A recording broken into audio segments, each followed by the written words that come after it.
Hey guys, I'm here to do the book tag, the ultimate book tag by Chapter Chicks on YouTube.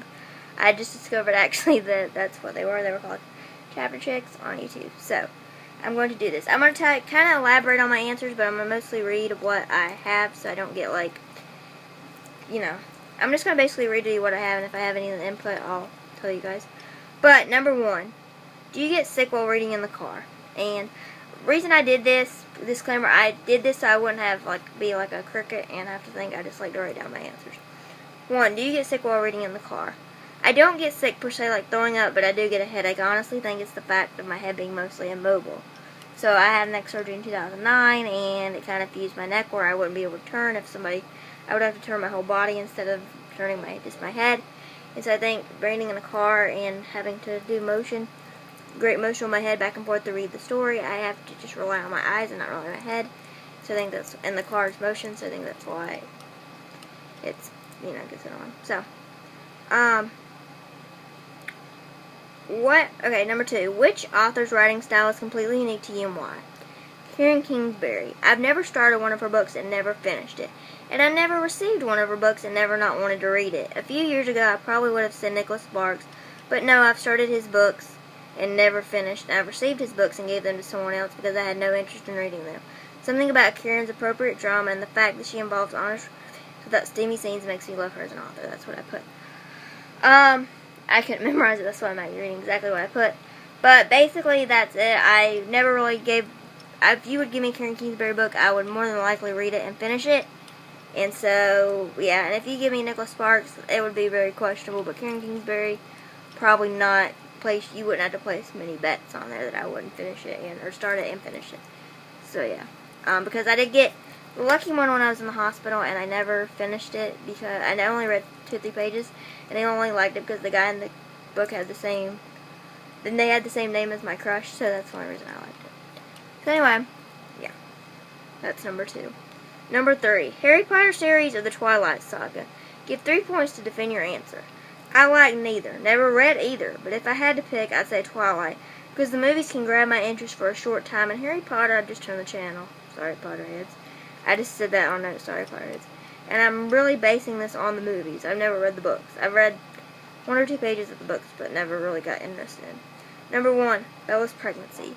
The love triangle and a werewolf and vampire fighting for each other because I was a fan of Wizards of Waverly Place, Alex, Selena Gomez, and Mason. Greg Sulkin when they were on Wizards of Waverly Place. I was a fan of that whole relationship, so I'd say I would be more a fan of the vampire and the werewolf being together. So, and I love a good love triangle, and any movie that has a pregnancy in it, I'm just checking into it. So yeah. 4.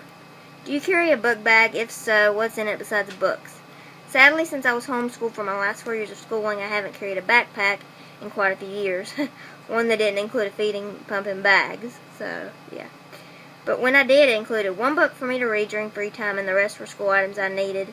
And the rest were items I needed for school, and maybe a book we're reading class. So if we weren't reading a book in class, I probably brought 1 book to read if I had free time. And if we were reading a book in class, I would bring that book because I wouldn't want to bring the book I want to read and the book that we're reading in class because I probably want to read the book I want. Probably spend more time and be focused heavily on the book that I wanted to read if I knew it was in my backpack where I could get it. That's why I never brought my phone or camera or anything to school because I knew that I would be attracted to my phone and want to grab it instead of what I was supposed to do. So yeah. But if we were reading a book in class, I brought that instead of a free book. And if we weren't reading anything, I'd bring a free book and then the items I needed for school. So, 5. Do you smell your books? I mostly read on my iPad, so I just smell my iPad. But yes, I do, especially if they're older and given to me by someone else or stored in the library. I love to smell old books or like books that were stored in somewhere. Like if we have books that are up in like the closet, like my grandpa. Before my grandpa, he was getting ready to go to class to study business before he passed away. So he has a bunch of books that he was going to study from in the bathroom closet. And so I would love to get those down and smell them just because they're old. I don't know. I like to smell things that are old or like old books and stuff to remember like that time. So, or not remember that time because I wasn't alive, but think about that time. Books with or without illustrations. 6. Books with or without illustrations. I like both. but no illustrations. And even though the majority of books I've read in my life didn't have illustrations, I do think in some books it would have helped me understand, but generally without illustrations, I'm usually not good at picking up meanings from drawings. I'm usually good at drawing in art, not drawing. I'm usually good at drawing like feelings from words rather than I am from art. So yeah, like a poem or like a song or like a book, I'm usually capable of reading more into a person's feelings from like words than actually a drawing. So no illustrations. 7. What book did you love while reading, but discovered later it wasn't quality writing? Example: I read Twilight before I read Harry Potter, and thought the writing was amazing, but read H.P. and now think Twilight is a little bit of a joke. So that's what the person that wrote then this tag thought about. So yeah. Number 7. That's number 7, and that was what the person wrote. That's not what I wrote about Harry Potter or Twilight. I was just reading on what the person said in the question.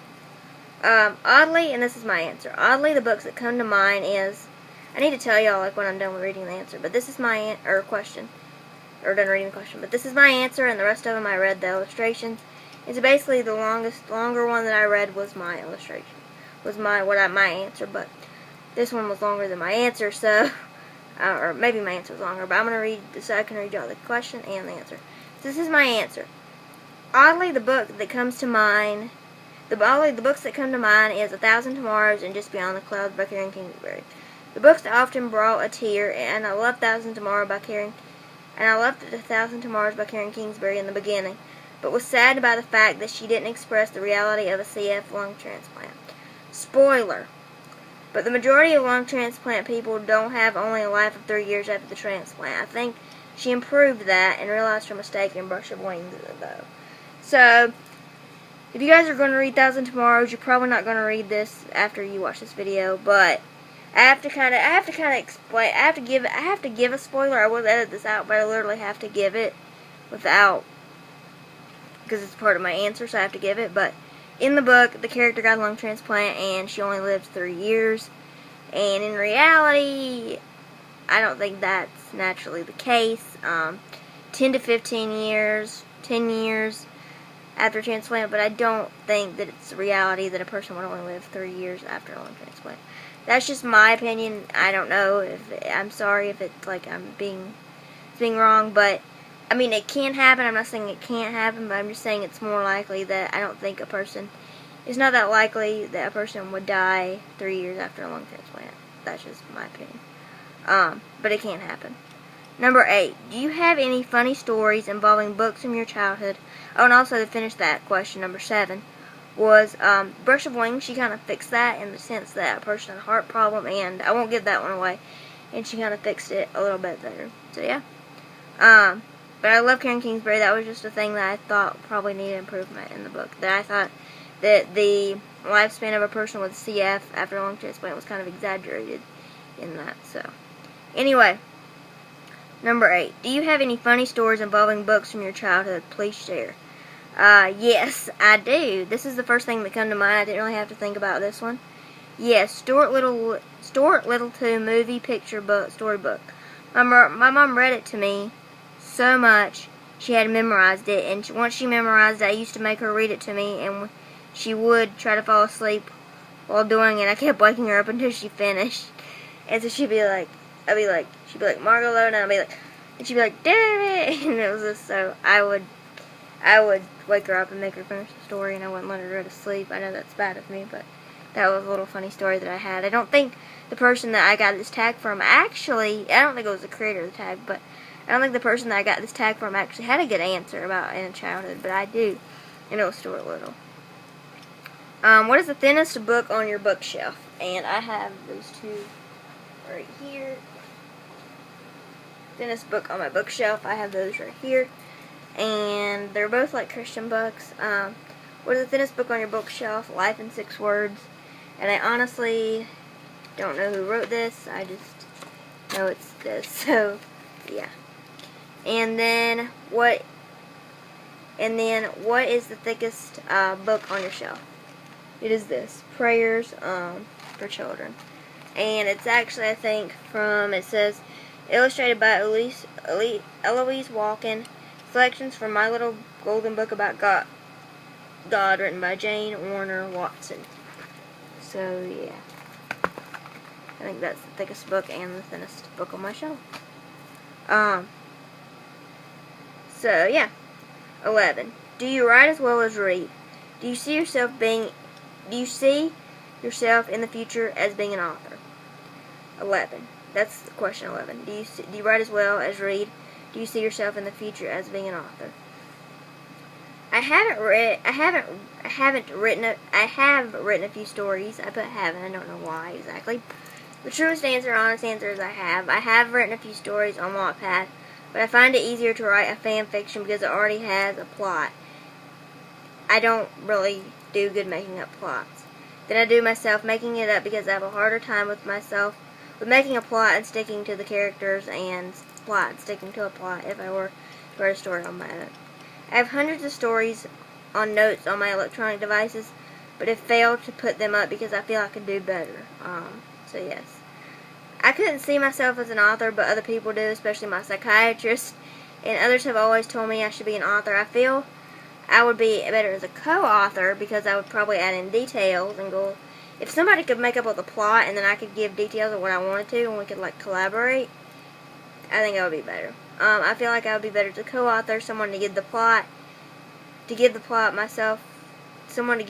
then myself the details. Would love to write a novel of both Karen Kingsbury. Feel we have those same writing ideas. So yes, I would love to write a novel of Karen Kingsbury because she has the same idea of drama and stuff that I feel like that I do. So yeah, I'd be better as a co-author, but maybe one day I'll be an author. So who knows? And if I ever write a book, then you know it's gonna be splashed on this YouTube channel. So yeah. Anyway, I probably won't, but if I ever do, then I would do the publicity of it on this channel. But yeah. Unless like my publisher wanted to create a new channel. I don't know. Okay. Number 12. When did you get into reading? 12. When did you get into reading? I always do. I always read the question first and the number next. 12. When did you get into reading? I've always loved reading, and I've went through phases, but my problem in school was always having a list of books for like AR or summer reading list, like Accelerated Reader. In 3rd grade, I don't know if y'all had that, but in my school district we did. Or summer reading list. I'm very picky on the books I want to read and hate being limited. So therefore, in elementary school, I disliked reading, but once I got in middle school and they mostly let you read what you wanted to, I enjoyed it. So in middle school and high school, I felt like I had a little bit more of a leeway of, like, I could read what I wanted to. There was a thing going in after elementary school that you had to read so many books, but you could read what you wanted to. So that was a little bit better. I just didn't like being timed there to read every day, but you could read what you wanted to. So yeah. And I mostly but that's when I started to really enjoy books, was around like middle school, and in between the summer reading, I don't think they ever had you do really summer reading in middle school or high school. It wasn't really like, it was there, but it wasn't really like forced, and then like elementary school it was. So I'd probably have to say that I started loving reading. I've always loved reading, and my mom's always like read and stuff, and I've always looked at picture books and stuff, illustrated books when I was little. I've always had an idea about books, but I say I really got into it once I was in like middle school and high school. Number 13. What is your favorite classic book? Even though I've never read it, not really into classic books, probably Charlotte's Web. So I'm not really into classic books, I've never read it, but I love Charlotte's Web. Love the storyline, and easily saddened by the death of Charlotte. So yes.